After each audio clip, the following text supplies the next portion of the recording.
Hello guys, आज चाहिँ मेरो सेकेन्ड ब्लगमा आज चाहिँ म आफ्नो एउटा कला देखाउँदैछु तपाईहरुलाई।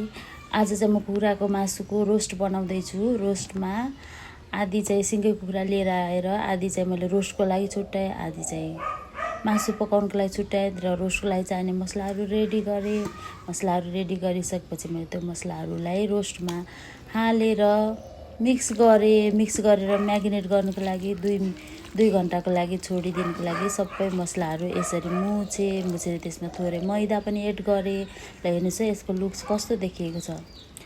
अनि अब यसलाई चाहिँ मैले के गरेँ भन्दाखेरि यसरी हातले मजाले मोलेर सबैतिर मसला अनि 2 घन्टाको लागि म्यारिनेट गर्न छोडिदिएँ। त्यसपछि यता कोठामा आएँ। कोठा आउँदा त सानीले रुममा सबै सामानहरू फालेर खेलेर रुमलाई लथालिङ्ग बनाएकी रहेछिन्।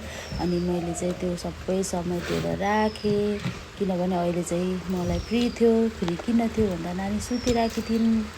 नानी सुतेको बेला मेरो सबै घरको कामहरू सक्नुपर्छ है त। नानी सुतिन्। अब एकछिन पछि 2 घन्टा जति नानी सुतिसकेपछि मैले पनि यो रेडी गरेको म्यारिनेट भइसकेकोलाई फेरि रोस्ट बनाउनको लागि तेल बसाएर तेल तातिसकेपछि मैले रोस्ट बनाउँदैछु। ल हेर्दै गर्नु साथीहरू। अब यसमा चाहिँ मैले मजाले पहिला तेललाई तताएर यता थाल राखेको छु। यता रोस्टको सानो सानो पिसबाट सुरु गर्दै जाँदा अब रोस्टहरू यस्तो हुँदै गयो, पाक्दै गयो सानो आगोमा। ल हेर्नुहोस् यो मेरो फाइनल लुक्स कस्तो देखियो है त। त्यसपछि मैले अरू पनि बचेको मासुहरूलाई तेलमा रोस्ट गराउँदै गएँ। ल हेर्नुहोस् त कस्तो पकाउँदो रहेछु त। मैले कमेन्ट गर्नुहोस् है साथीहरू। यो चाहिँ मेरो कला आजको। तपाईहरुलाई मैले ल खान मन छ भने रोस्ट खानु मन छ भने आउनुहोस् है त।